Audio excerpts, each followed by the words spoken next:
Wala ho tayong mahabang pag-uusapan ngayon mga kapatid. Nakikita naman na ho natin ang totoong nangyayari. Nananahimik ho itong administrasyon dito sa sistema na meron ho tayo ngayon. Pero mga kapatid, meron hong mga ibang boses dyan. Katulad na lamang ho netong si Atty. Harold Respicio, yung mga 18 ex-marines, patuloy hong lumalaban. Wala ho silang takot na binabangga ho ang dambuhalang gobyernong malaking sindikato. Sindikato ho yan mga kapatid, kasi kung hindi yan sindikato, noon pa lamang na napangalanan na ito si Martin Luther King sa mga dawi dyan sa flood control ghost projects mga kapatid, napatawag na ho yan sa Senado. Pero ano ho ba? Meron ho ba nangyari? Tanong ko lang ho yan. Hanggang ngayon, pati nga ho yung majority dyan sa Senado mga kapatid, takot ho.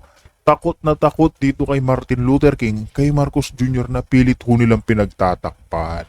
Diba? Pilit ho nilang pinagtatakpan. Kaya mga kapatid, ito nga hong si Atty. Harold Respicio, hindi lang ho siya basta attorney. Isa ho siyang CPA lawyer mga kapatid na bihasa sa paghihimay ng mga datos at numero. Kaya naman mga kapatid, nang sumabog sa ang balita tungkol dyan sa mali-maleta, mga bilyon-bilyon, trilyon-trilyon ho yung ating pinag-uusapan. Na alam na mga kapatid na, kasi pati ho yung mga kakamping dito mga kapatid, di umano tumanggap. Yan ho yung kinasabog nitong si Atty. Harold Respicio, na tingnan nyo nga naman yung mga kakamping, sila Bam, sila Risa Ontiveros, sila Kiko Pangilinan, wala ho silang sinasabi. Nananahimik ho sila. Bakit pagdating ho sa mga Duterte, mga kapatid, yung 125 confidential funds, hindi ho nila matigilan.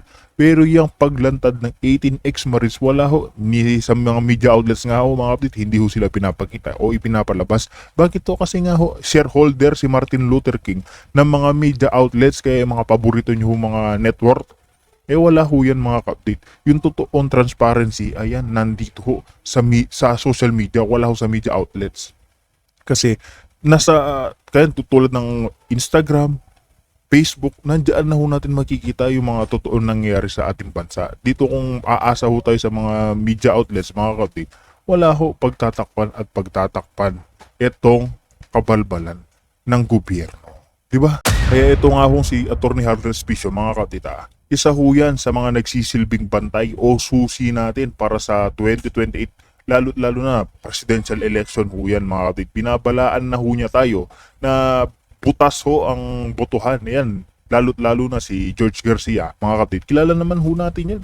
Hindi ho pwedeng magmaang-maangan pa tayo. Noong ginawa ho nila, dinisqualify ho nila yung Duterte Youth. Tapos ipinanalo si Benny Boydila. Bakit ho siya pinanalo? Kasi nga mga kapatid, tuta ho yan ni Martin Romualdez. Kaya ang panawagan niya hong impeachment sa mga, alam niya na, dyan sa admin ni Marcos Jr., binasura ho. Kasi nga ho, yung SOCGEN o SOLGEN mga kapatid, isa rin ho yan nagtatakip sa presidente nating ngagba. Kaya nga ho itong live interview dito sa mga 18 ex-marines mga kapatid, makikita ho talaga natin itong galing ni Atty. Harold Respicio na inilantad niya ang posibleng pagkukunwari ho ng ilang grupo na ang mga nagsasabing sila ay para malinis sa gobyerno. Pero alam naman natin mga kapatid, yung mga kabilang grupo, yung mga Pinklawan, mga Kainsuka, mga kapatid, tahimik ho yan dyan sa admin ni Marcos Jr. Pagdating sa mga Duterte, alam naman ho natin, nakikita naman ho natin kung ano yung ginagawa nilang kabalbala.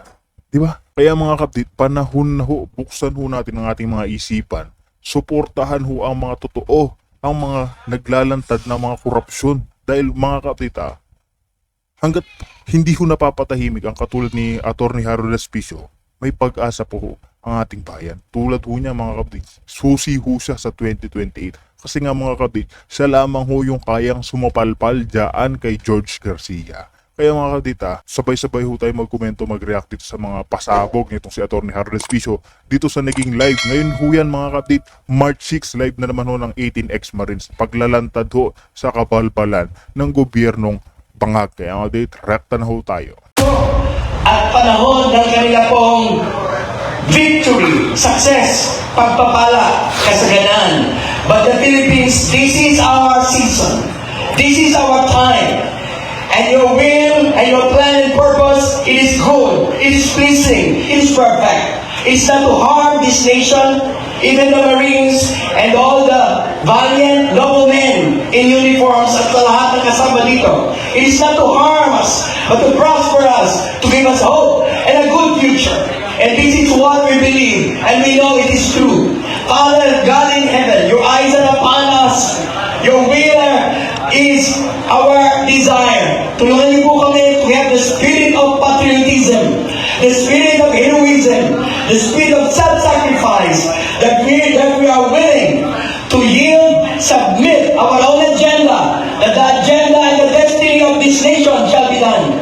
Your will shall be done. That your government, your kingdom come, and your plan and purposes be accomplished upon this nation. Father God, ano bang bagay na gawa ng kaaway o sino mang mga naghahangad ng mga tao upang ang bansang ito ay manatiling bobo at mahina. Father God in heaven, as we stand here covered by the blood of Jesus, surrounded by your angels, sinisira namin ang pagtanong ito at di namin pinapayagang magpatuloy pa sa aming bansa. Let your hand of favor and blessing be upon our nation, be upon our Marines, be upon our uniformed men, be upon these patriots, these people who love this nation. We bless, O God, ang mga bilyonaryo na may takot sa Diyos. Binibless namin ang mga underground society na may takot sa Diyos. Binibless namin ang mga intelligence community na may takot sa Diyos. Let them arise and let them expose the things that are being done in this nation upang manatiling mahirap ang bansa ito. Hindi lang namin kailangan, Father, we pray, not just for new leaders, but a new system. Change the mindset, change the culture. Pakialaman niyo po ang aming bansa. At alam po namin, hanggat may naniniwala, nananampalataya, may tumatawag sa Diyos, at may mga taong handang magsakripisyo na mahal ang kanilang bansa, whatever religion they may have, whatever belief system they may have, makikinig ka po. You have a record of faithfulness. You have a record that you do not tell a lie. All your promises and blessing, the binigay sa bansa nito, be done unto us according to your word. Bless your people. Bless your sons and daughters. Bless the Filipino people. Bless, O God, and protect the 18 Marines and the lawyers at lahat ng may kinalaman dito. Salamat po. Ang aming pong sisikat na araw para hindi lamang sa salitang bagong Pilipinas ay totoo na pong magliliwanag. For the glory of your name, in Jesus' name, everybody say, Amen.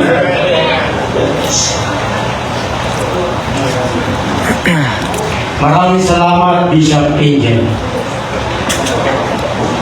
Bakit po nandito tayo ngayon? Walang kikilala at magpaparangal sa isang makabayang sundalo, kundi ang kanyang pamilya at ang kanyang mga kapatid na sundalo, retired man or active, na nais maitama ang maraming mali sa bansa natin ito para sa kinabukasan ng ating mga anak at sa mga susunod pang saling-lahing Pilipino. Kaya tayo nandito ay para ipaalam sa buong bansa at sa buong mundo na ang isang dakilang Pilipino ay hindi lamang mananahimik sa diabolikong pagkontrol ng matiwaling politiko at mapagsamantalang mga oligarko. Ang mga noble marines natin, 18 sila, kasama si Sergeant Oli Godesa at Colonel Odi Manggao, nandito ang kanyang anak. Maraming salamat sa iyong pagdalo. Dito yung anak ng Sergeant. Sila ay nakagawa ng mas mahalaga at makabayan na desisyon at aksyon kaysa sa kabuuang serbisyo ng ilang sundalo na matagal nang pumasok sa larangan ng politika ngunit walang natutuhan sa kanilang katandaan. Sa halip, kinokondena pa nila ang inyong makabayang desisyon na kabalo nila at sinusupil kayo na ilabas ang katotohanan dahil sila man ay sangkot din sa malawakang korupsyon at katiwalian. Ang mga active in service ay nasapawan ng 18. Bali, 20 sila kasama si Colonel Odi Manggao at Sergeant Godesa. Nasapawan nila ang mga active sa agitingan dahil ang kanilang pananahilig, ang mga active sa malinaw na nakawal sa gobyerno ay isang indikasyon na sila ay pumapanig sa katiwalian. Hindi na mahalaga sa taong bayan kung kayo man ay Marines o hindi, o kung kayo ba ay may kasong kinaharap sa inyong pagsiservisyo.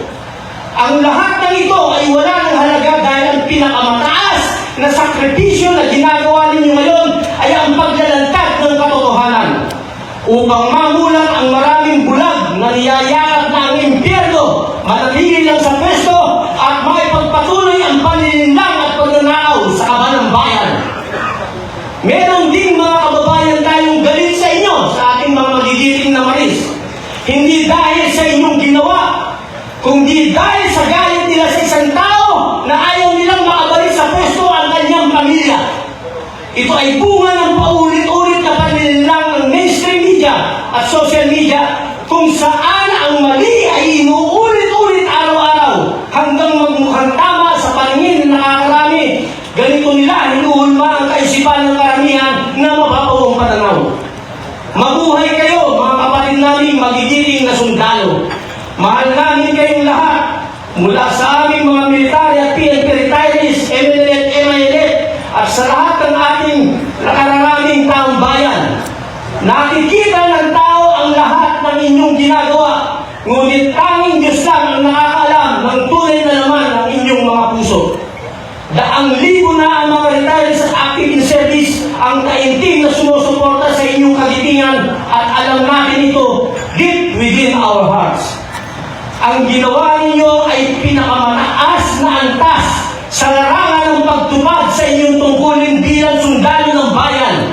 Tunay naging basura sa tingin at pananaw ng taong bayan ang mga dating sundalo na ngayon ay mga politiko na sa matagal na panahon at mga active in service na tahimik karamihan ay nabayaran na din at kasabot nila sa katiwalian.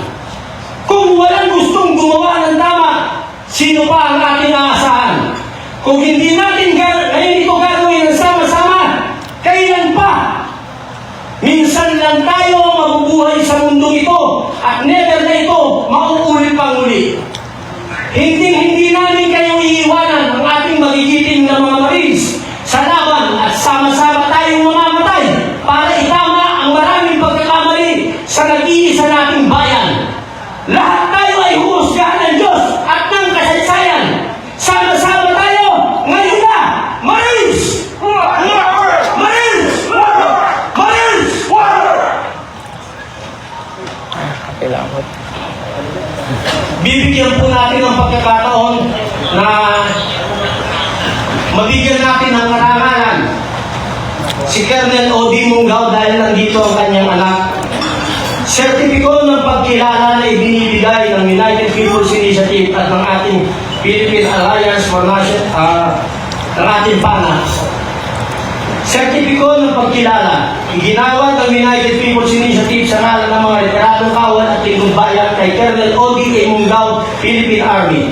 Sa iyong malinaw at matatag na paninindigan, pagpapatibay ng katapatan sa Armed Forces of the Philippines at sa Konstitusyon.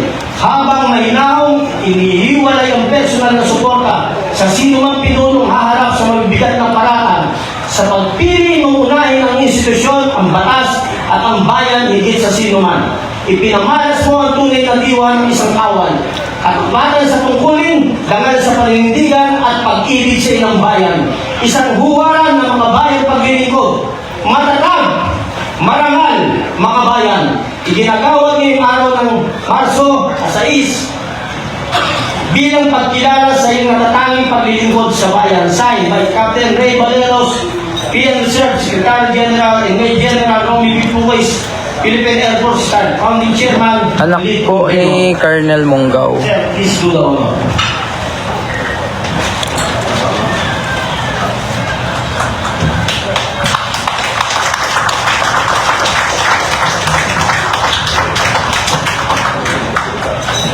Bibigyan natin ang pagkakataon na magsalita ang anak ng ating dakilang bayani na si Colonel O.D. Munggao.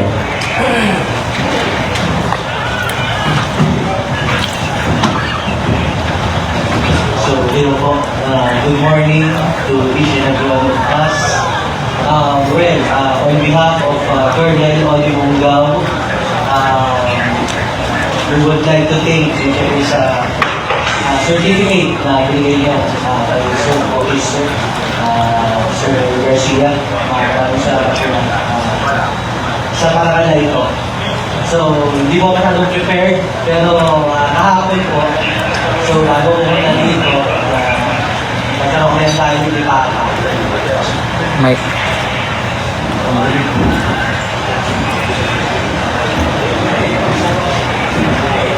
So, nagkaroon ko yung dialogue ni Papa kahapon.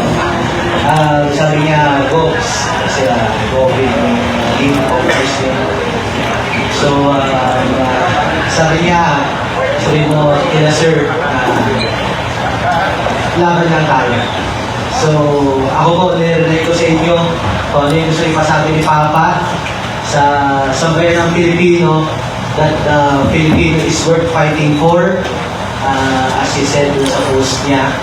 And maraming salamat. Huwag nating hayaan na hindi mapakinggan ng taong bayan ang pangalan ng ating magigiting na 18 Marines kasama si Sergeant Culesa. General Romy Buki, sir, please on the stage. General Virgil Garcia, please on the stage. Colonel Jun Metran, please be on the stage. General Kaloy Kita, please be on the stage. Colonel John Galang, please come here on the stage, sir.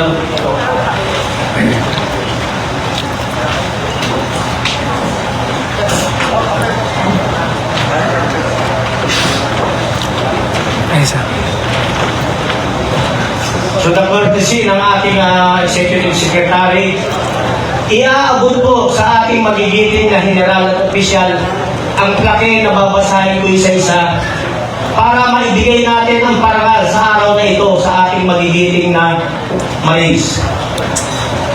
At ulitin ko po, nagpapasalamat tayo. Lahat po ay inimbitahan natin. Wala pong kulay ang ating parangal sa araw na ito.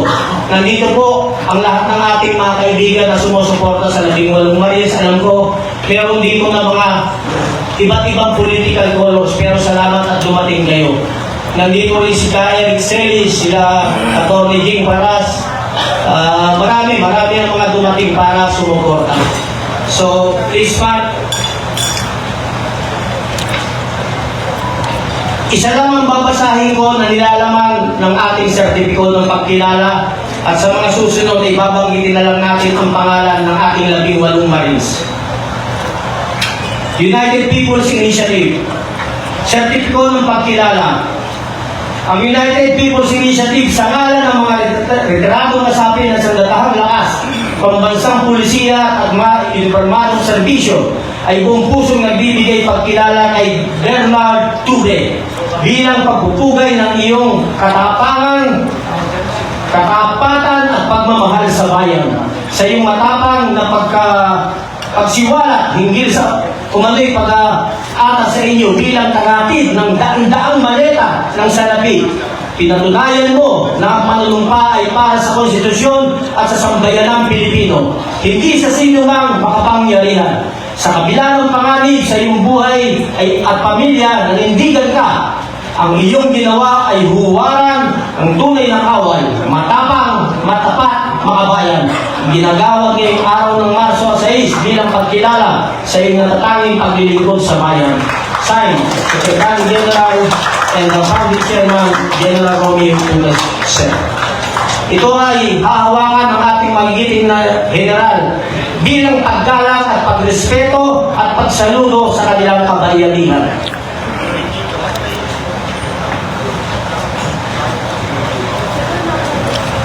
Benny S. Volantante.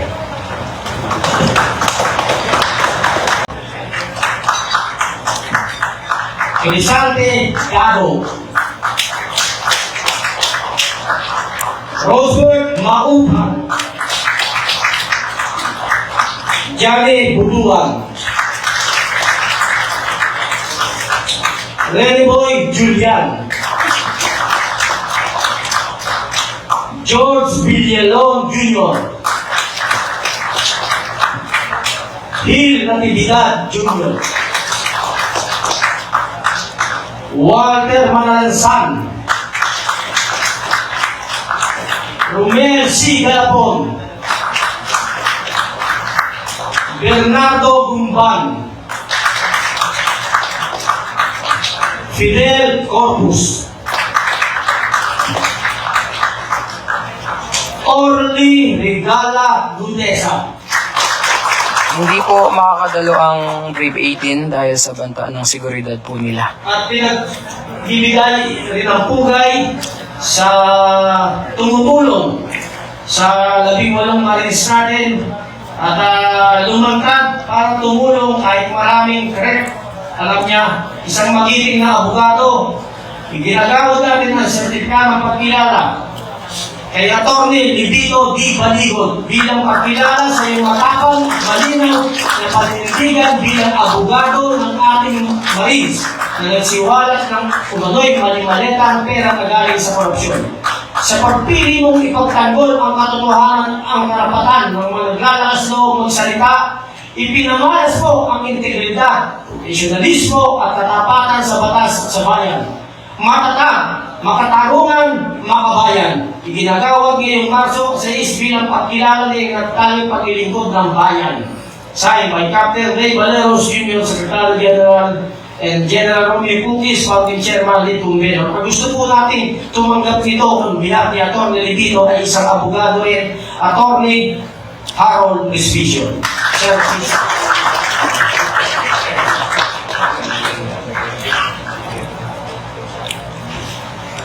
Very handsome, huh?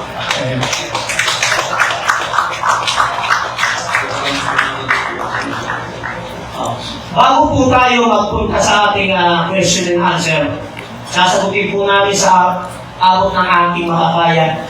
Gusto ko pong bigyan ng parangal ang mga sumusuporta ng mga retirees.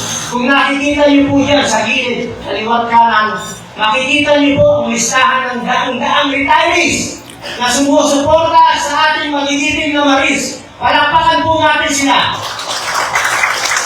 Nandiyan rin po sa listahan ang ating magigiting na MNRF.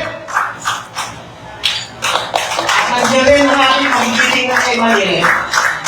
Mga kapatid, ibibigay ko po ang paggalang, pagrespeto sa mga sumusuporta at ito po ay ipapaliwanag sa atin kung paano sila nagsimulang sumuporta sa magigiting nating Marines. General Romy Putis. At lahat ng ating mga nandito ay magsasalita, bibigyan natin ng pagkakataon.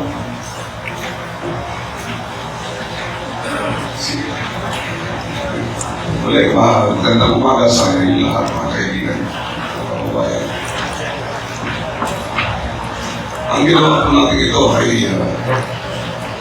isang pagbibigay ng parangal sa ating mga kapwa sundalo.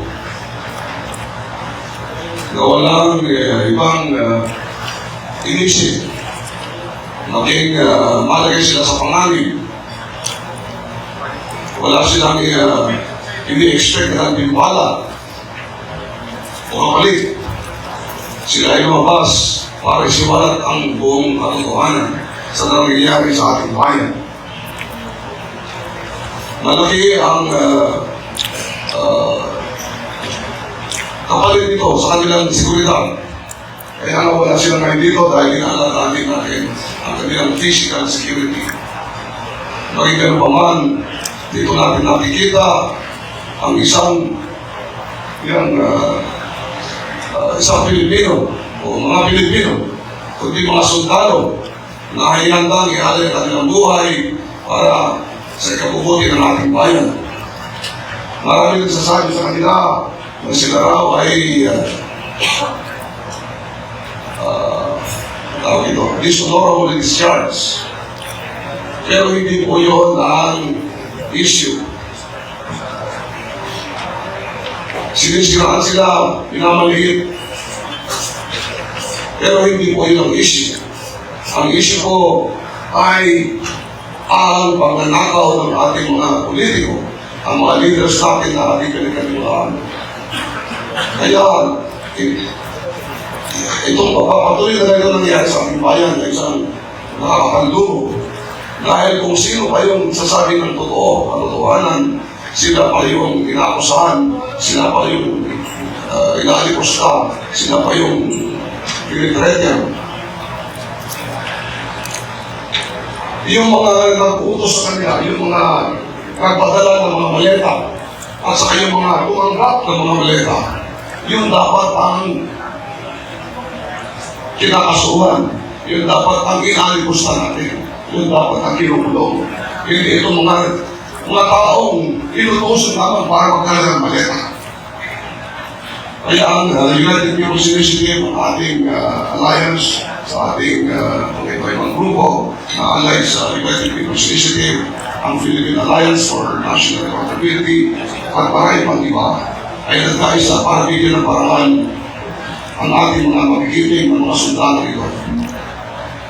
So unfortunately, sabi ko nga po, wala sila dito ngayon, maging ganun pa man, ang maraming mga retired, hindi lamang sa Armed Forces, hindi lamang mga sundaluhan, pati na ating katunsan, pati na yung ating mga Coast Guard, yung ating mga DGMP, yung Bureau of Fire Protection, yung ating mga kaibigan, mga Muslim warriors, brothers, from Bicol Samoro, ang ating mga kaibigan at kapatid na Muslim from the New Moro National Liberation Front o MLF, at saka yung mga Moro Islamic Liberation Front kung saan sila mismo ay nagpakita ng pagkilala, pagpaparangal dito sa mga sundalong naglahat itong mga kalukuhan sa ating bayan. So muli mga kababayan, maraming salamat sa inyo at pagdating. At i-announce lang po natin kung kailan po natin darating yung aktual na nandito sa asla. Meron ditong representative ng ating Bangsamoro, Tato Alan, baka pwedeng magbigay ng konting pananalita ang ating kaibigan sa Bangsamoro.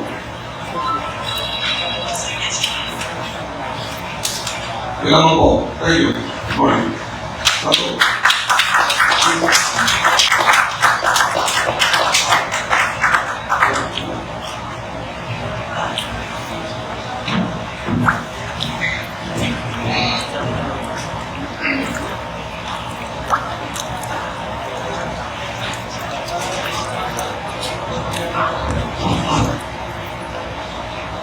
أعوذ بالله من الشيطان الرجيم بسم الله الرحمن الرحيم سبحانك لا علم لنا إلا ما علمتنا إنك أنت العليم الحكيم وبعد السلام عليكم ورحمة الله تعالى وبركاته. Ako po ay magpapasalamat sa tipo-tipo na ito.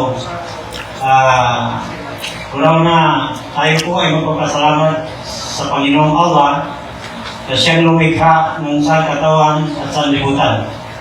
Tayo po ay magpapasalamat sa mahal na Allah na binigyan tayo ng pagkakataon na magtipon-tipon sa araw na ito upang ipahayag ang karapatan ng bawat mamamayan. Ako po, si Dato Moro na sa MILF ako, Bangsamoro. Pero naging presidente rin ako ng batch training ng Army Reserve. Presidente ako ng batch namin. Sa kasalukuyan, presidente ako ng homeowners dito sa Taytay Rizal. So, kami na mga magkakasama, hindi po kami imbitado dito. Kusa kami nagpakita ng suporta upang suportahan natin yung 18 na maris. Sila po ang magiging susi ng kapayapaan ng bawat mamayan. Kaya protektahan natin ang 18 maris na yan. Dahil sila po ang magiging susi natin upang ipagtanggol ang karapatan ng bawat mamayan. Ayun lang po. Maraming salamat. Maraming salamat nato. Assalamualaikum warahmatullahi wabarakatuh. Bibigyan natin pagkakataon na magbigay sa atin ng pahayag General Carlos Tita. Sir.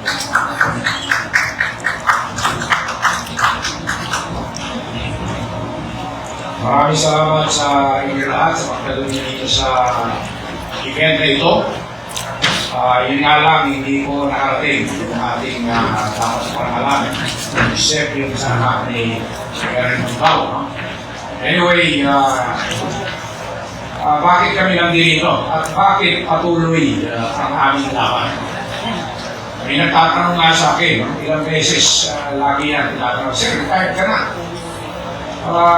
Sabi mo nga, 68 years old ka na. And yet, dito ka. Oo nga, yun ang irony, no? Nung kabataan ko, hindi naman ako sumasali sa mga ganito. Pero kung kailan ako retired, at dapat ay nandun na sa tumba-tumba, nagre-relax, magkakape, eh bakit nandito kami sa kalsada, nandito kami ngayon, sa Club Filipino na isang historical place na kung saan dito maraming nangyari dito. Yung 1986 EDSA Revolution, maraming mag-meeting dito. So, bakit nga ba? Dahil ayaw namin, kahit nabanggit kanina ni Captain Ray Aleos, na isang beses lang tayo mabubuhay sa mundo ito. And wala na ulit, no? So, hindi namin maatin na pag nawala kami dito sa mundo ito, yung mamanahin ng aming mga anak, ng aming mga apo at mga apo ng aming mga ay wala nang Pilipinas. Kasi sa kasalukuyan ang nangyayari ay talagang hindi na matanggap ng kahit sinong Pilipino, except yung mga natatapalan ng mga kaleta, yung mga binibenta kanilang prinsipyo. Maganda nga at ito, may mga nagkaso na sa 18 at saka sa iba pa na nagsasalita. Bakit maganda? Dahil ito na lang ang paraan para mailabas yung mga ebidensya. Matuwa po tayo. Nag-file na si former Senator Trillanes. Maganda. Sa komento nga doon, maganda yan. Nag-file na rin si Secretary El Año. Actually, si Secretary El Año. Lista ko yan sa Academy. Talaga namang mahusay na yan. Officer. Ang comment ko lang doon, maganda at nag-file dahil doon malalaman natin ang katotohanan. Kasi pagdating sa korte, lalabas po kung sino nag-deliver, meron pa yung mga video, hindi lang po picture yan. Maraming ebidensya na ilalabas yung 18 sundalo na yan. Kaya discharge man sila honorably or dishonorably o nag-retire ng maayos. Ang mahalaga yung katotohanan. Yung iba nga dyan, nagsasabi na imbestigahan hinahanapan ng butas. Gumagamit pa ng statistics, ng mathematics, na imposible raw. Dahil ilang deliver raw yan, kung 800 billion. Hindi naman sinasabi ng mga marines na yun, ang total na deliver nila ay 805 billion. Hindi naman. Ang sinasabi nila, ang pinapatutuhanan nila, ay yung mga dineliver nila kung ilang maleta. So yun po ang pinapatutuhanan nila kung ilan yun. So para malaman ang katotohanan, tama po yan. Sa kaso, lalabas sa justisya o sa... Work today is broken. Every day, people juggle so many different tools. Sa lahat ng mga nakikinig sa ating mga 18 kasundaluhan at iba pa, sa ating mga retired, sa ating mga aktibo, sa ating mga iba't ibang sektor, yung mga vloggers na nandito, yun sa mga mainstream media, ilabas lang po natin ang katotohanan. Yun po ang mahalaga. Sabi nila, the truth will set us free. No? So, panghuli, nabasa ko kahapon o napakinggan ko kahapon, etong si spokeswoman Colonel Padilla, minamaliit yung ating manifesto. Yung mga ilang daan, sa ngayon, nasa mga 500 plus pa lang naman. No? Ang parami pa yan na marami nag-text. No? Sir, isama mo kami dyan. In fact, yung dati kong brigade commander, si Deputy Brigade Commander, si General Johnny Macanas. Napanood ko ulit yung Johnny, thank you sa pagsuporta, no? Ay, vlog mo nga. Marami siyang mga pangalan na i-ambit, no? So napakagaling na officer yan. Talagang kinasuhan din yan pero hindi yan materialize yung kaso sa kanya. Dahil nagsasabi po siya ng totoo. So importante po yun. Dahil ko lang isimabi ni Colonel Padilla, minamaliit yung manifesto. Pinagyabang niya yung AGPO. No?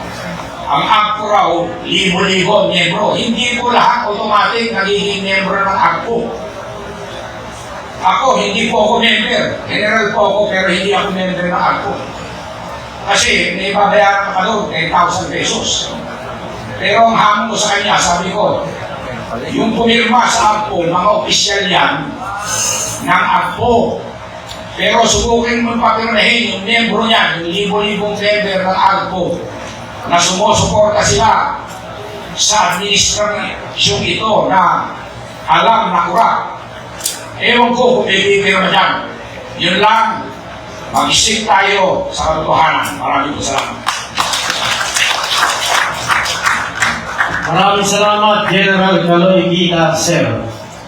Bigyan natin ang pagkakataon ng ating magiting na general at abogado, Attorney Virgil Garcia.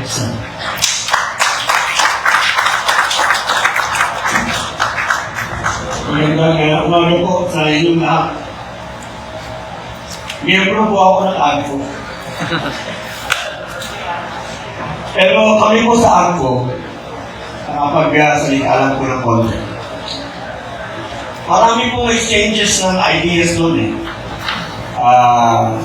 Alam niyo na, mga retiradong general na doon. So lahat ng ideas nilalabas for academic discussion.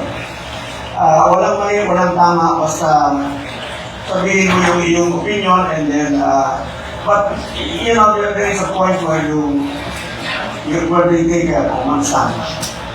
Ayaw po niya ng corruption. Yun lang po, about ako na, ni General Guida. Wala po akong prepared na speech this morning. Gusto ko lamang po i-focus yung ating atensyon, po. Kasi alam mo ninyo, nung nag-aaral ako ng abogacía sa Ateneo de Manila, iba yung pinag-aralan namin sa nangyayari ngayon. Noong araw, sa aming pinag-aralan, yung tatlong foundation ng ating gobyerno, yung ating tatlong foundation ng ating demokrasya, yung executive, legislative, and judicial, yun dapat yung nagbabantay sa ating saligang batas. And the fourth pillar of democracy is press, media. Ngayon po, sa panahon ngayon, kayo na lamang po ang tumatayo para sa ating demokrasya, ang mga independent vloggers.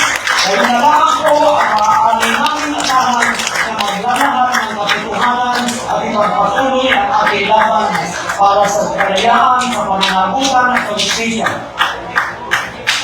Bago po ang lahat, pasalamat ako sa Duterte Campaign Team na nagbigay ng suporta sa akin dito ng gobernador sa Kampilan, sa PANA, sa PG Kilapan, at sa inyo lahat po maraming salamat. Kahapon po, alam mo ninyo kaya ako nasabi yan, nakakapagtaka. Ngayon, ang nagsasabi ng totoo, ngayon ang nagsasabi ng nalalaman niya para sa pananagutan, para sa justisya, yun ang inuusig ng batas. Yun ang pinapagalitan ng kanyang organisasyon. Alam niyo na, hindi ko na papangalanan. Pagka ikaw ay tumayo, arestado ka, hindi ka pwedeng magsalita.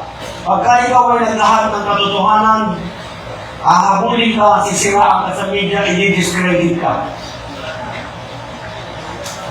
Alam po ninyo, kahit batang musmus, pagka yan ay naka-witness ng isang bagay at yung kanyang na-witness ay kaya niyang ilahad sa korte, sa hukuman, yung pong batang musmus na yun ay credible witness. Hindi po siya madi-disqualify dahil lamang sa siya ay batang musmus. Let us take it to the extreme. I take this against advisement. Sabi sa akin, General, maging gender conscious ka. Pero I'm not being sexist, I'm not being ano. Ang sabi ko po kasi, na isang example ko, pagka dinidiscredit mo yung mga witnesses, katulad nito ng ating mga 18, sabihin na natin, 2 po yan. Sama na natin si Colonel Grijalvo ng Pulis. 21 po yan. Pag dinidiscredit nila, kesyo, yung kay Gutesa, hindi raw tama ang pangunahan. Ano na yun? Okay? Ito daw, 18, nag-awol, na-dismiss. Dishonorable discharge. Ano yun? Yun namang pagkaka-dishonorable discharge, may kwento yan. At hindi lahat ng dishonorable discharge dishonorable. Situational, you have to get into the bottom of it. But that, again, is not the issue. Meron dishonorable kasi naawol eh. Bakit naawol? Hindi po ako nakabalik agad pagkatapos ng aking leave dahil may sakit pa po ang nanay ko. Pagkatapos mo nung bumalik ang nanay ko, dinala ko yung anak ko sa ospital at kailangan ko rin pong bantayan. Nilagpas na yung time mo para ikaw ay mag-report 5 days, 7 days. Awol ka na. Hindi mo na nakasikaso kasi meron pa mga ibang problema. Dishonorable ka na. Kasalanan ba rin? Yung ba derogatory, yung ba incriminating, hindi. Kaya sinasabi natin, focus on the issue. Ang issue po dito sa ating mga usapin ngayon yung pananagutan. May mga tao pong pinangalanan. Bakit hindi yun ang hinahabol? Bakit yung ombudsman na dapat humahabol sa mga pinangalanan matataas na opisyal ay hindi hinahabol yung mga pinangalanan? Ang hinahabol yung mga naglalahad. Bakit itong 18 kung saan tumatakbo, yung magtunahanap sa media? Kahapon, umarap sa inyo para madinig ng bayan ang kanilang sasabihin. Natapos ba hindi? Kasi na-compromise yung lugar. Kahapon, meron kami gagawin taping para madinig ninyo yung sasabihin nila ng detalyado. Tumakbo kami 3 lugar eh. 3 beses kami nagpalit ng venue because nako-compromise yung aming lugar. Hindi na pwede, may atin na sila, aking ganyan. Takbo na naman kami, lipat kami ng venue. Hanggang sa hindi natuloy. Pero ang sa amin lamang gustong gawin, wala kaming gustong siraan. Wala kaming gustong papanginin sa paningin ng kahit sino man. Ang intention lamang po namin ay papanagutin ang mga dapat managot dahil yan po ang nakasaad sa ating saligang batas. Ang UPI po, ang United People's Initiative, isa lamang po ang pinapaligan ng UPI Movement 8. Yan po ang pangalan namin, UPI Movement 8, ang saligang batas. Sinisiguro namin na ang saligang batas ay dapat galangin, dapat sundin, at dapat ipagtanggol. Ngayon po ang ating saligang batas ay masyado nang nagagahasa, masyado nang nayuyurak at masyado nang nasasalbahe. Hindi na po natin ginagalang, hindi na po ginagalang ng mga nakaposisyon sa gobyerno. Nakapagtataka po, meron nga pong nagtatanong, hindi ako sila nagtatanong, ay ko. Meron ba tayong gobyerno o mafia yung nagpapatakbo ng ating gobyerno? Kasi sila nagtatakipan, sila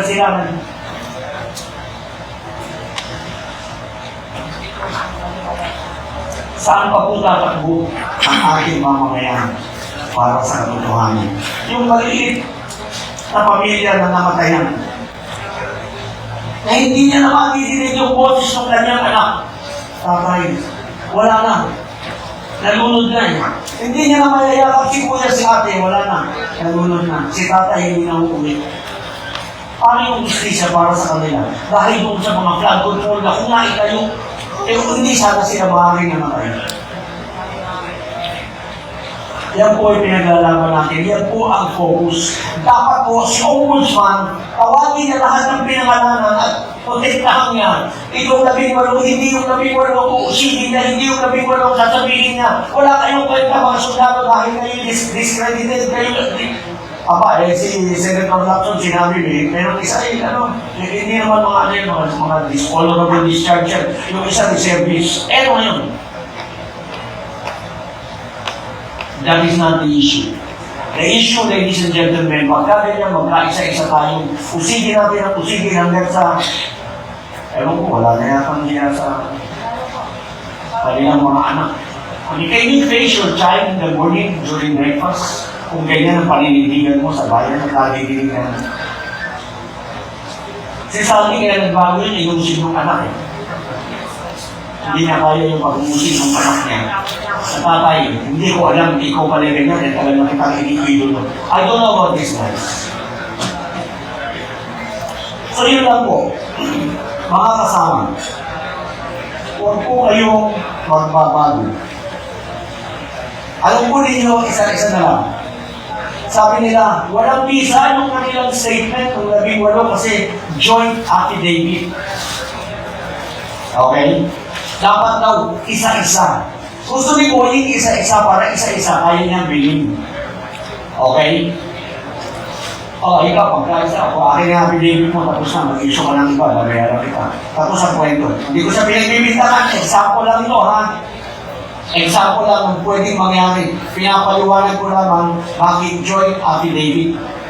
Pag joint affidavit, binayaran mo isa doon, kasama pa rin siya. Kahit siya magpabayad. Kasi joint affidavit. Andun pa rin ang firma niya. Kasi sinungalingan niya ako sagutin niya sa Limpito. Diba? So mahirap kaya ginawang joint affidavit. Para hindi mabili. 1 milyon, 2 milyon, 10 milyon, ang dami no. 1 trilyon yung pera nila eh. 1 trilyon yung kailangan panagutan, 1 trilyon yung kailangan sagutin sa taong bayan na dapat sana yung paligid, lalo doon sa amin sa Quezon City, sa District 2, gumanda sana ang paligid, gumanda sana ang buhay ng mga taga-doon. Kung yung budget, ano ba budget doon sa District 2? 3.5 billion yata o 5.3 billion. Hindi ko na matandaan. Basta 8 billion. Punta kayo sa Quezon City sa District 2, sa Commonwealth, sa Holy Spirit, sa Payatas, sa Bagong Silangan. Kung magkaroon ng pagbabago despite that money that was allotted to the district.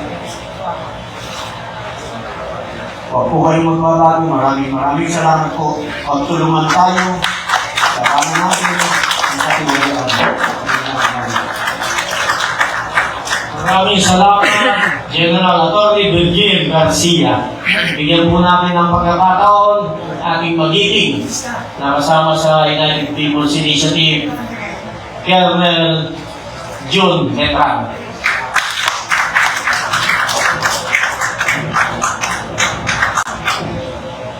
Kristianyos ako lumaban sa kalaban ng gobyerno. 13 anyos. Ngayon, senior citizen na ako. Ang kalaban natin ngayon ay nasa loob ng gobyerno.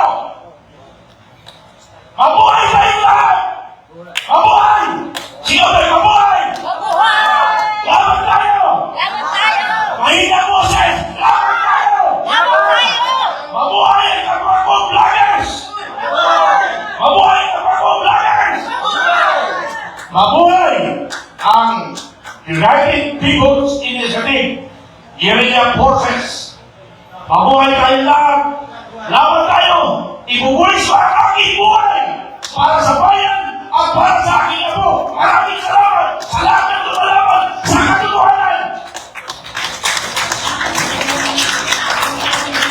Maraming salamat, Colonel John Metran, magiting nating kasama sa laban. Tayo nalulungkot dahil nung nagsiservisyo ang mga ito, mga general natin, kalaban nila is yung kalaban ng bayan. Masakit mang isipin, kahit nga elementaryo, maiintindihan eh. Hindi natin kailangang sabihin pa kung sino ang kalaban ng bayan. Yung mga tao na dapat nagpoprotekta sa atin, yung mga tao na inaasahan natin, sila pa yung nagigipit sa taong bayan. Bigyan natin ang pagkakataon galing sa ating Philippine National Police, Retired Colonel John Galang.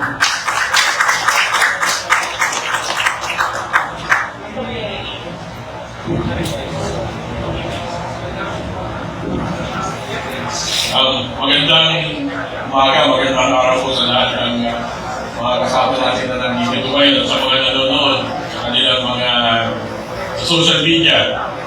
Magandang araw sa inyo. Mahirap daw po nagsasalita yung pinakauli kasi nasabi na ng mga nauna lahat yung gusto nila sabihin. Kaya kadalasan yung huli, nagpapasalamat na lang. Kidding aside, magandang umaga po muli. Nagpapasalamat po kami in behalf po ng United People's Initiative. Nagpapasalamat po kami unang-una sa mga dumalo po dito na ating mga kasamahan ng mga retirees. Mula po sa AFP, sa PNP, meron pa po mga nakapirma coming from the BJNP, BFP, meron din po yung mga prison guards. Kasama po sila. Papasalamat po kami sa kanila. At sa doon pa po sa mga nagpapadagdag dun sa listahan sa manifesto. Ongoing pa po yung pag-kolekta natin ng kanilang mga signature dahil marami pong nag-message pa na gusto pa talagang isama sila sa manifesto. Wala pa po sigurong kalahati yan. Makakupag na po ito, kaya natin po itong kwarto. So marami po salamat muli. Pangalawa, ipapasalamat po kami sa lahat ng ating mga nagpo-cover ngayon na media, na social media, yung pong ating mga vloggers. Nagpakali po yung ang mga sinabi ni General Garcia, kayo naman po yung nakikilang bastion of truth. Sasamahan po natin sa mainstream media, nagpapasalamat kami na nandito kayo. Dahil kahit pa paano, pinakikita niyo po at ginagawa niyo po yung trabaho ninyo. Alam naman po namin na yung mga mainstream media yung nasa field. Binibigyan po kasi yan ng instruction galing from the main office. Pagdating po sa editor's table o sa editor's desk, diyan po nagkakaproblema. Kaya yung po mga kasamahan natin sa mainstream media na nasa field, unawain po natin sila dahil kanila pong trabaho yan. Napipilitan lang din po karamihan sa kanila sumunod kung ano yung instruction. Ang media o ang court estate. Kaya nga po sa ating institution, 4 po yan for a thriving country or a nation to practice a true democracy. Nandiyan po yung unang-una yung ating legislative, nandiyan po yung judiciary, at nandiyan po yung ating executive branch na nagpapatupad ng mga batas na ginawa ng legislative. Ano po yung pang-apat? The fourth estate, yung media. Napaka-importante po ng papel ng media. Kaya nga lang po, pagpinit ng panahon, naging enterprising. Yung mga unang panahon po, walang nilalapitan ang mga taong naaapi. Ginigipit kundi ang media. Kaya po doon sa mga kasamahan natin, sa media, yung pong inyong mandato, yung pong inyong pagpapaliwanag, pagpapahayag, yung katotohanan, yung kung wala kayong sinasabi nyo, walang pinipilingan, walang pinuprotektahan. Narinig po natin yan palagi. Pawang katotohanan lamang, nasa po yun. Hindi po pwedeng katotohanan, conditional. What is in front of you? Kung ano po yung makikita ninyo, karirinig ninyo, ibalita nyo po ng tama at naaayon. Maawa po kayo sa ating mga kababayan. Yung pong nangyayari ngayon sa ating mundo, ito pong kaguluhan sa Middle East, hindi po yung pong sinasabi na malayo tayo, hindi tayo maapektuhan. Tandaan po natin, ang ating bansa ay oil dependent. Wala po tayong pinagkukunan ng ating supply ng langis. Ito lamang po mga ilang araw, tingnan niyo po kung gaano ang itinaas ng presyo ng crudo. Yung po mga kababayan natin mga tuper, yung po mga kababayan natin nagmamaneho ng Grab, yung po mga kababayan natin nag-deliver, yung mga riders, sila po, yung unang-unang tinatamaan nito. Kaya po sa ating mga kababayan, buksan po natin yung mga mata natin. Buksan po natin yung ating isipan.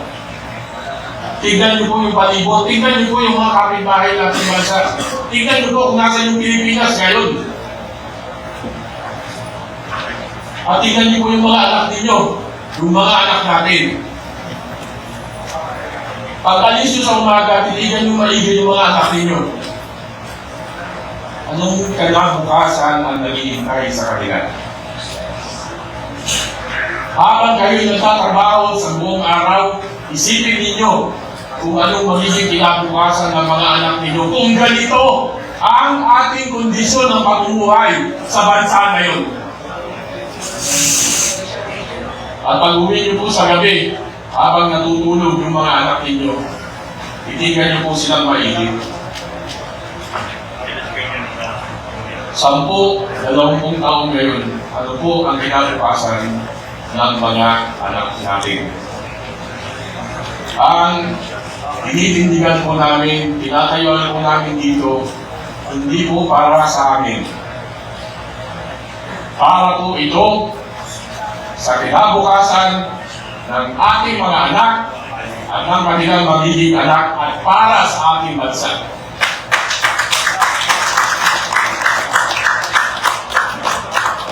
Iisa lang po ang ating bansa, iisa lang ang Pilipinas, at iisa lang ang buhay natin.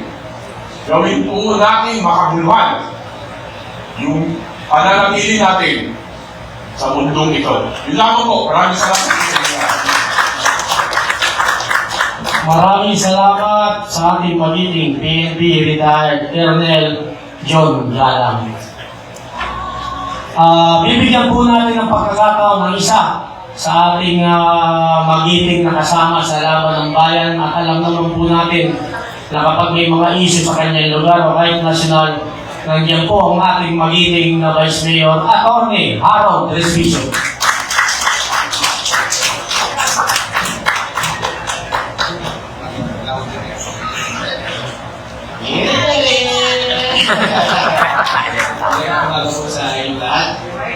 Maraming salamat folks sa pagdating sa akin dito sa gathering na ito. Galing pa ako ng Isabela, nagbiyahe ako ng 12 hours, so I'm here. Yes!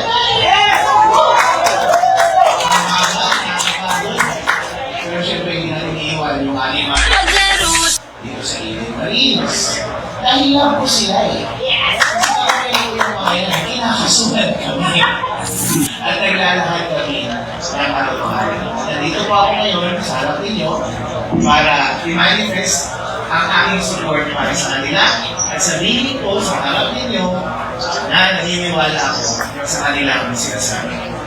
Ako po si Atty. Harold Respicio. Isa po akong Vice Mayor sa probinsya ng Isabela sa bayan ng Reyna Casillas. Isa po akong Ilocano at isa po akong elective official. Pero hindi sa lahat, isa po akong Pilipino. Hindi po totoo yung sinasabi nila na lahat na sa ating gobyerno ay tumatahimik na lamang at hindi lumalaban. Totoo po na ang impluwensya po ng administrasyon na ito ay pervasive at halos lahat ng tao sa ating gobyerno ay tinurap nila. Pati sa aming bayan, tinurap nila. Sila po ay napakalaking scam. Bago po ako pumasok sa gobyerno, first time ko po maging public servant, maging public official this time. Ngayong 2025, before that, nasa private practice ako. Nasa private industries lang ako. Pero pagpasok ko dito sa gobyerno, nakita ko po ang laking scam. Bilang abogado, nakita ko yung mga pinakamalaking scam. Pero ang pinakamalaking scam sa buong Pilipinas ay ang ating gobyerno. At lahat sila ay sama-sama. At iisa ang ulo. At ang biktima ay ang buong taong bayan. Tayo ang nagbabayad ng buwis. Ibibigay natin ang lahat ng pera sa kanila para lamang sila ay maghati-hati at magpakasarap. At ma-ensure nila na habang buhay na sila ay nasa kapangyarihan. Yan po ay totoo. Inuuna nila yan sa panahon ng eleksyon. Nag-participate po ako sa eleksyon. At yung expertise ko sa pag-audit ng information technology at pag-abogado, in-apply ko doon, nakita ko. Doon unang binibili ang ating kalayaan. At ngayon, pinapatotohanan ng mga 18 Marines. Si Sandy ko, inutusan sila na magbayad kay Chairman George Garcia ng 4 na maleta ng milyong-milyong salapi. Kung imumultiply mo lahat yun, daang milyon po yun para kay Chairman George Garcia. Magkano po yun? Ano po ang kapalit nun? Hindi ba para bilhin yung outcome ng ating eleksyon? Ang eleksyon na lamang ang tanging mekanismo para ang bawat mamamayang Pilipino ay ma-exercise nila yung kanilang direct power sa bansang Pilipinas. Kapag tinanggal pa natin ang democratic process na ito na mag-elect directly ng mga taong mamumuno sa atin, mas malaya. At lalong hindi po tayo totoong malaya kung pati yung mga institusyon na dapat nagbabantay sa ating gobyerno ay binibili na rin nila. Ang mekanismo sa ating konstitusyon para bantayan ng ating gobyerno ay yung mga investigasyon doon sa Senate at doon sa House of Representatives. Doon sa mga hearing ng mga komite. Pero nagbibigan ng judiciary na pumasok sa executive. Pero sila ka-exmit ni BBM.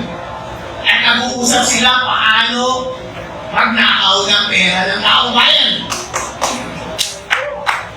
Kung lahat ng ating independent institutions na ito ay magkakasama na, kasama na sila sa scam, totoo ba bang malaya tayo? Hindi po tayo malaya, mga kapatid. Itong mga 18 Marines, hindi nyo ba naaalala last time? Noong ginagawa nilang scapegoat si Zaldico, di ba sinasabi nila na, uy, si Zaldico, bakit 18 Marines ang iyong mga bodyguard? Ang dami-dami 18 na 18 Marines. Di ba ibig sabihin, binibigyan nyo ng credibility yung 18 Marines na yun, na fact na meron siya hawak 18 Marines. Pero nung lumabas yung mga 18 Marines, at sinabi nilang totoo na kami ang nag-deliver in behalf of Zaldico, laban!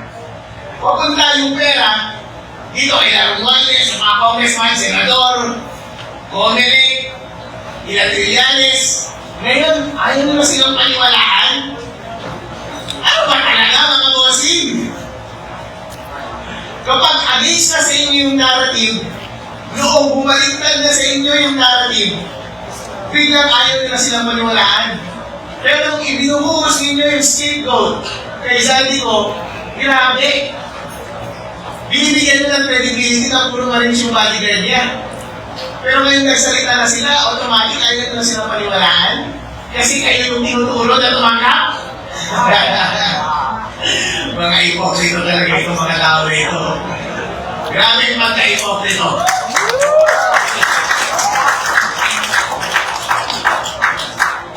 Ngayon po, ngayon ako yung malabas dito dahil obligasyon po natin na kahit ano ang kulay natin.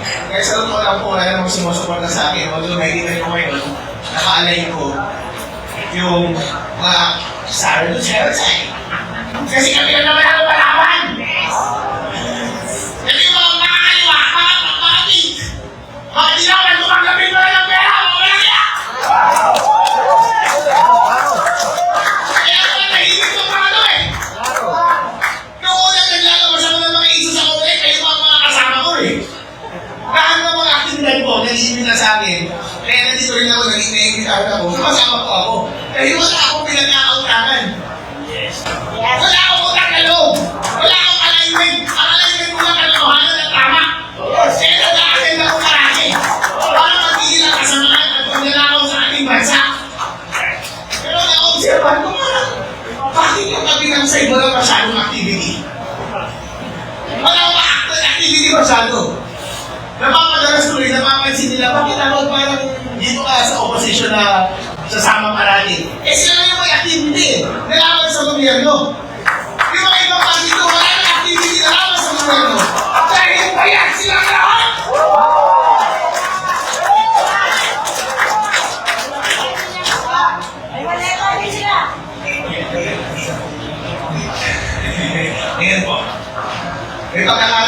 tayo na ipagpatuloy ang laban. Kapag tayo po ay nahihig, deserve natin na mag-govern tayo ng mga kasamaan, hindi ba? At ganoon din actually kapag rinefuse natin na mamuno, deserve natin na mag-govern tayo ng mga masbobo, ng mga kurap, at magnanakaw sa ating bansa. Kaya mahalaga tayo ay magsalita na mag-participate at i-take up natin yung responsibility na pamuluhan ng tama ang ating bansa. Kaya tama yung ginawa ni Sarah eh. Nung mag-announce siya as president. Kasi siya nilang boses na kumukontra sa malaking pagnanakaw dito sa ating gobyerno ngayon. At parang magkakaroon ng rally sa March 11, nandun kaya siya? Kasi sa lahat ng pagkakataon, sumasama po ako. Basta lumalaman tayo. Basta may pagkakataon. Na naisuwalan natin ang katotohanan at marami natin ang taong bayan para lumaban sa mga apil ng gobyerno at sa kanilang mga abuso at paglaban para sa ating ultimate na kalayaan, ako ay magpaparticipate. Kaya next week, para may tinatay ng rally, nagtuloy ako. Okay? Hindi ako mag-accept. Kasi mga nag-accept, ayun yung mga nabagayaran.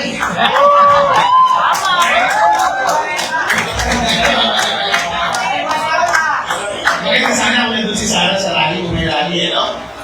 Kaya mga kababayan, pagkakataon na natin ito, kailangan maging isa ang ating boses. Maging malakas para tapusin ang pagnanakaw dito sa ating bansa. Maraming salamat po sa inyo. Ito lang ang ating support at sa iyo guys. At sa lahat ng kapwa akong ginakasuhan, kasama si Michael Benson. Ito ang naman ito ba kayo? Nagbibigay si Dorlan. At si Liver Coaches na yung action na yun. Wala tayo ng nakakaroon. Alright? Meron tayong bitaw. Sama-sama po tayo na lumaban para sa kasamaan sa ating bansa. At makakamit din natin ang kalayaan. Huwag lang tayo. At huwag po ang kalayaan! Please! Mabuhay ka! Future Vice President Harold Crispinio! Isa sa inahanap natin, batang politiko, pero hindi natin nakikita yung pagiging traditional sa kanya. Although lahat ng kamag-anak niya sa Isabela, politiko. At si Atty. Harold, makikita mo yan. Sa lahat ng mga lumalaban, sumasama siya, tahimik sa isang lugar lang siya, nag-oobserba. Pero pag nagsalita na yan, talagang may laman. So mabuhay ka, Atty. Harold Crispinio. At para sa kaalaman ng lahat, siya po yung highly recommended ng ating mga general, lalo na ni General Romy Bukis, na mag-handle ng ating UPI Luzon. Siya po yung chairman ng UPI, United People's Initiative Luzon. So yung Luzon natin, Region 1, 2, 3, 4, 5, lahat na gusto kong mapasbilang dun sa ating laban ng bayan, kontakin nyo lang po si Atty. Harold Crispinio. Maraming salamat, Atty. Harold, sa iyong pagiging kabayan. Bago po tayo magpatuloy, meron po bang dumating na mga retirees pa rito? Mga MUPs natin. Pakitaas lang po yung kamay. Pakita nyo po at pwede po bang pumunta kayo rito sandali sa harapan, mga sir. Please po. Ayan, yung mga... Nasa likod. Okay po. Maraming salamat po sa inyong pagdating. At inyong pagsuporta sa ating ginagawang parangal para sa ating walong magigiting na Marines. Bago po tayo magsimula doon sa ating question and answer, lahat po ng katanungan ninyo, ihanda nyo na po. At pwede na tayo mag-open forum. At bago tayo mag-open forum, bibigyan po muna tayo ng isang makabayan awitin ng isang panauhin natin. At pagkatapos po ito, punta na po tayo sa ating question and answer.